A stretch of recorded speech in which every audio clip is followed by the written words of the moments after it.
Alrighty, how you doing? How you doing? How you doing? How you doing? It's been a while, huh? You know, college be busy. I'm doing 5 classes and I'm working part time, so not exactly all the time in the world to do this. But now that I'm not encouraged, just stressed for time. But I actually wanted to talk about something today. First part gonna be a quick book review. I just finished the book called Uglies by Scott Westerfeld.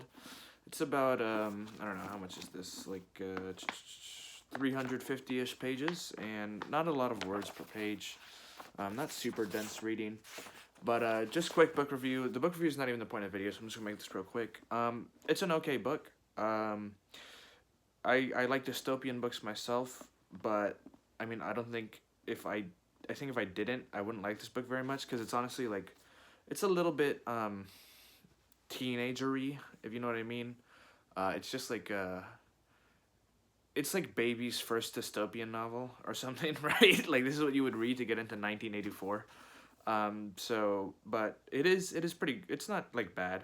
I don't remember how my grading scale works, but I think this would be around like a high 5 or a low 6. I've got to go back to my scale video or just make a completely new one. That would probably be around the same as the old one, but like a high 5 or a low 6. I wouldn't buy this at the full price of $14, but for $5 or so, I would definitely consider it if you see it on sale somewhere. I mean, I guess it was good enough to be made a Netflix series, but yeah, it's not a bad book by any means. I mean, it's pretty easy.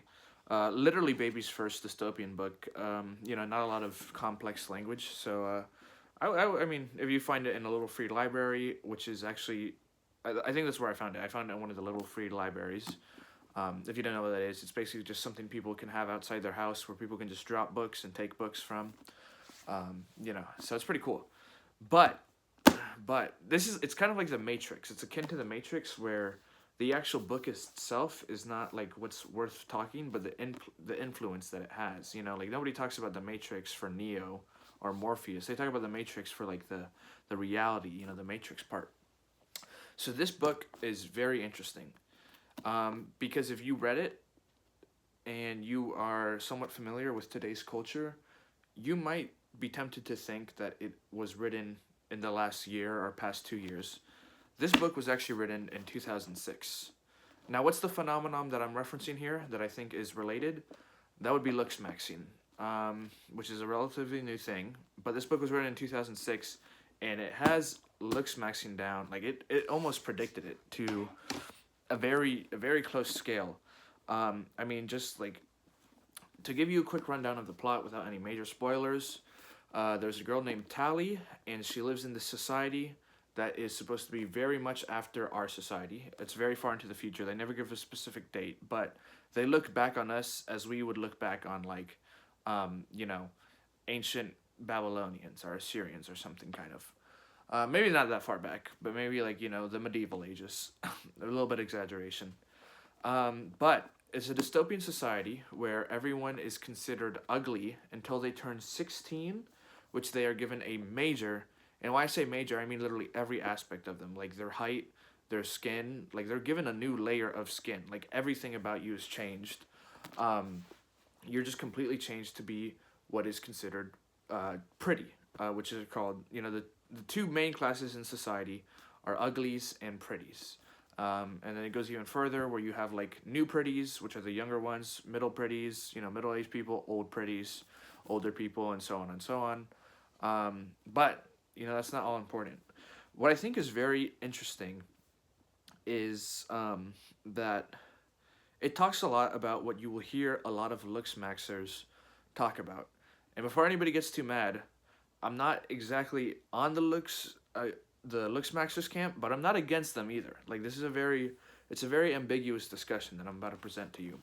But like the way that they talk about like the procedures and stuff, like talking about like eye width and alignment and what's the ideal eye width and like skin, like like patchiness, not having any scars or anything, um, hair, eye color, like the eye adjustment and stuff. I don't even know all the terms, but you know those fancy looks maxing terms that they use a lot of them, and this is 2006, mind you. So it was very interesting.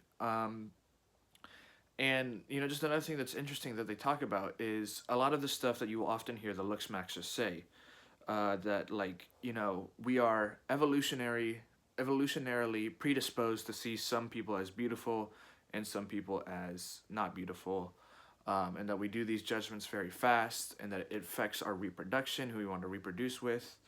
Um, so it's very telling in a way. You know, this is very something that I know some looks maxing is not exactly like a huge phenomenon, but it's definitely there. It's definitely there, something that you can see, something you can observe. And so I just wanted to use this book as a sort of launching pad to talk about that, you know, what I think. I'm just going to kind of pop this right here. Um, so what do I think about looks maxing specifically? And I'm going to look at this through the lens of Face IQ, because I admit I started watching him for a while. I was interested in some of his ideas, and what he thought. And just right away, I'm going to say it. I don't agree with all of them, but I don't disagree with all of them either. I should have made more of this script. I mean, my script is basically just talk about book, talk about Face IQ, talk about what he gets right and what he gets wrong. But Face IQ, if you don't know, is a YouTuber that's become pretty popular for analyzing the looks of other people's faces, you know, what they could do better to improve it, and, you know, among other stuff. And he is pretty interesting in that he actually has a lot of good takes, I think. And this actually ties more. I want to make a video about this, about personality and looks and dating, because I do feel that I have a pretty. You often see two camps today, which are either looks matters or personality matters. You do have some people that say both, but it's not as big as either of the factions. So, what I think Face IQ gets right about a few things. First of all, I think the myth needs to be dispelled that looks don't matter. Absolutely, looks matter 100% in a relationship. If you get with someone that you think is like, you know, a good personality, or like, I don't know, a, you know, you just think they have a good character, but you're not physically attracted to them, you're kind of setting yourself up for a relationship where you are not going to be in your happiest state. You might always be thinking like, oh, like there could be someone with a as good of a personality but also better looking. I think you're kind of setting yourself up to for cheating, for divorce. This is not to say, of course, that because your partner's not attractive, that means that gives you a free pass to cheat. That's not at all what I'm saying. Do not take it like that. But I mean, just like, you know, at the end of the day, if you don't find your partner attractive, you don't find your partner attractive, and no amount of personality is going to change that. I have seen where a phenomenon that I've heard that women will actually, this really only goes from women to men. It doesn't really go the other way, but women will find a man more attractive once they are emotionally invested in him. Um, and that's probably true to an extent. Obviously, I'm not a woman, so I can't speak on that. But I would say, I would argue that it's not like a totally radical overhaul.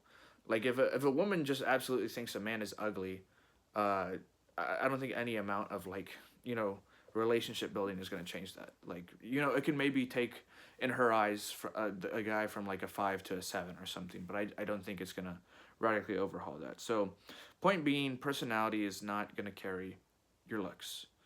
I mean, I think your looks are what needs to be, they need to attract, first of all. The looks are there to attract, but the personality is what's going to keep them. So I do think Face IQ gets that right. That looks definitely matter, and people need to stop saying they don't matter.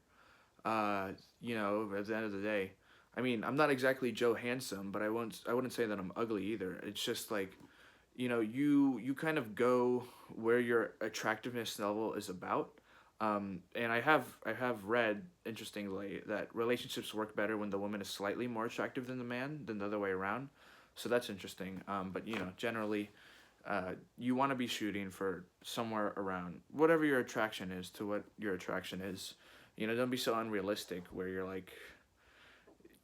This is another thing. Okay, I guess that brings us to our next topic. What I think Face IQ is right about, is that part of looks is objective. Like, people are like, oh, well, looks are just subjective.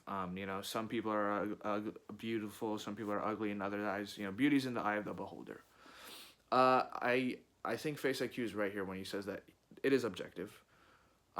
It's objective up to a point. A lot of people I know say that it's like a 50-50. 50% of it's objective, 50% of it's subjective. I think it might be a bit higher on objective. Like, something that the book goes over, it is evolutionarily a thing. You know, I would argue it's closer to like 65, you know, 65, 35, 70, 30 objective to subjective. I don't think it's going to be vastly different, someone's attractiveness rating across multiple people. So I would argue it's a little bit more higher skewed towards objectivity. But yeah, I mean, just like, you know, if someone's eyes are like really wide and separated, like, I know that that actor that played the Little Mermaid, the live action one, I don't know her name, but I struggle to see how you would say that one person's rating is going to vastly differ from another person's view of that actress's beauty. So I definitely think that's another thing that Face IQ gets right. That looks are, for the most part, objective. There is now you go into types. You go into types where if you have a really pretty blonde, or a really pretty black-haired girl, you know, my type personally is not blondes. So even if the blonde, let's say like the black-haired girl is like a 7 out of 10 and the blonde is an 8 out of 10, I would still probably go for the black-haired girl over the blonde. But let's say the blonde girl was an 8 out of 10 and the black-haired girl was like a 4 out of 10. Now that's enough where like the looks are objective that I'm probably going to go for the blonde girl. Are neither of them, to be honest. I just don't like blondes. But that's something for another video. Yeah, so that's just another thing I think Face IQ gets right. He's right about a few more things. His views on diet, of course. I am a carnivore / keto guy myself. He's definitely right about all that. That's honestly just the optimal human diet. If you disagree, then you probably haven't tried it for yourself, and I would highly suggest you go try it. Give it a fair view. Just look at it. It feels amazing. If you're a gym goer like me, you're gonna lose weight and you're gonna gain muscle at the same time, which is not something you see often. Often when you go on a cut, you're expecting the trade-off that you're not gonna be able to lift as much. That does not happen on carnivore because you're eating straight protein and fat. Anyways, but this is not a diet video. So right now, off the top of my head, another thing. I just thought of this. I just remembered. Face IQ said, so personality is definitely a important thing, but something that Face IQ said and something that the book brings up. Face IQ, in one of his videos, I remember, he was like, sure, personality can be important. He admitted this. He admitted personality can be important, but about 99% of people are NPCs. And he was cognizant enough to recognize that he was like, yeah, I probably am one too, which I would probably think that he is. You know, I should be the personality IQ, you know, just like, I mean, you read, you know, great philosophers are just, inarguably have the greatest personalities. I mean, people like Leonardo da Vinci, Aristotle, Aquinas, their ranges of interest are so vast, they could have a great personality, according to anyone. I mean, just imagine someone in this day, I'm not equating this, but someone that's like familiar with, you know, modern war in like Iran or something, K-pop, someone that knows all these different fields that are so popular today would probably be perceived as a well personality because they could talk with anything about anyone. I'm not equating current political knowledge or knowledge of K-pop as being the same thing. I personally don't, but I'm just trying to make it into a modern lens. So I do think Face IQ is also right about that. You know, a lot of people had bad personalities. Shouldn't even say bad personalities. They're just kind of normal. They're just kind of normies. They're NPCs, like he said. And this book actually does address that.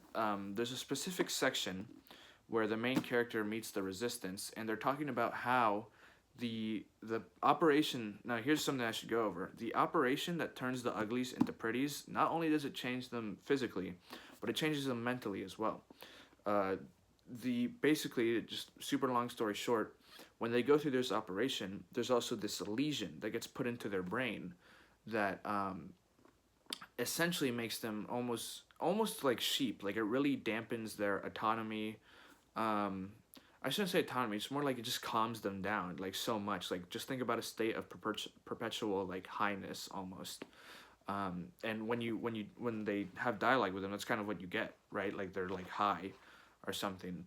But it's something in their brain physically. And the only people in the society that do not have them, in the pretty society at least, because the uglies don't have them at all, are like people like firefighters, the doctors, the police, you would call them. They're actually called special circumstances. Those people that need to make like quick decisions, they do not have those things. But the book brings up an interesting point where even when they're talking about it, they're like, most people throughout history have been sheep, but this just kind of enhances that. So I think that's something else Face IQ is right about. Like, a lot of people are NPCs, unfortunately. And I think the ironic thing is, if you're someone that goes about saying like, oh, I only care about personality, most likely you probably have a bad personality yourself as well. So you're just not gonna, you're probably an NPC yourself. Not a bad person. I should stop saying bad. You're just a normie. That's the sad truth of it. You know, just like you're not a philosopher. You're not a philosopher, unfortunately. Um, a few things that I think Face IQ gets wrong. My next section. I wanted to kind of talk about what he gets wrong.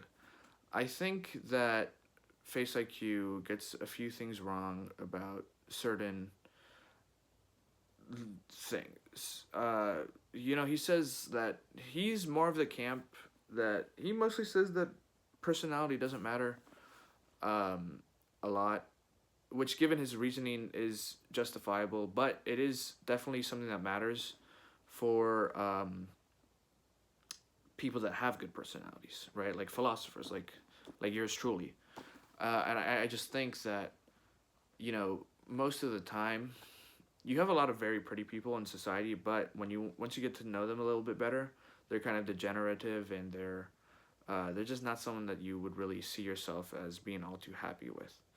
Of course, someone that's not of a great personality, just an NPC, would probably be fine with that. So I think that personality can matter at certain points. And what I think Face IQ is wrong about, and this goes for like all the LOOKSMAXXers, like clavicular and all that stuff, is it sort of becomes an intense obsession for them. It becomes a sort of ego, mental masturbation, and I think it's just like it's a sort of like a mental masturbation, like I just said. Like, when you become so obsessed with your looks, obviously you should care about how you present, right? You should be clean, you should be hygienic, you should keep your hair, clean, free of dandruff. You should be smelling nice, but they take it to a very big extreme, right? Where they're talking about surgeries that you could get, what you could do, intense things that you could do. Look, go to the gym, keep yourself healthy, maintain a good diet. That's pretty much all you need to do. With that, using that, you're gonna go to the extent of your beauty, right? You're gonna keep good skin. You're just gonna they kind of overfixate. They kind of hyperfixate on it, which is why I would agree with Face IQ when he says that he probably doesn't have a good personality. I don't think it's a great thing to hyperfixate on. It's just weird. It's just like a huge ego stroke, and I don't know. So I do disagree with the LOOKSMAXXers there. I just think it's a lot of nothingness, honestly. When you're starting to suggest massive invasive surgeries, that's kind of where it goes off the rails. But you can also realize that beauty is not everything. There's another thing I think Face IQ is wrong about. He does say that, so it's kind of, this is what I would take on it. You are most likely a pretty good, reliable, for the most part, assessor of your attractiveness or not. Like, and be realistic. Don't be like, oh, I'm so ugly, I'm so terrible. Like, be realistic. like me, I think based on Face IQ's like looks rating scale, I might be around a well, once I cut down, I was on a bulk, so I'm carrying a little bit of extra face fat. I'm probably around like a 6, maybe the potential to be a 7 once I get like this cut down.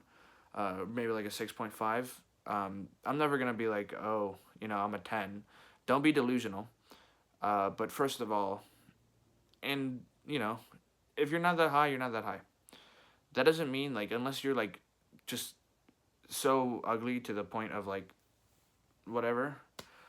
Even at that point, you can harvest your other skills. You can work on your other things, but you can always find someone that's somewhere around the same attractive level as you, and you can, especially someone that might have the same interest or personality, then you'll be better to find that. So yeah, I just wanted to kind of give a quick take on this thing that's going on right now. I'm sure there's probably a few other things that I forgot to say that I wanted to say, but yeah. Oh, I guess I'm supposed to say this: like and subscribe. Just find a kind of that engagement. And just if you want to discuss any of this with me, just drop it in the comments. As you can see from, I don't have a lot of comments in my comment section, so if you drop any down there, I am 100% going to respond to them. So yeah, thanks for watching. Like and subscribe, guys. Check out the book if you want. Thanks.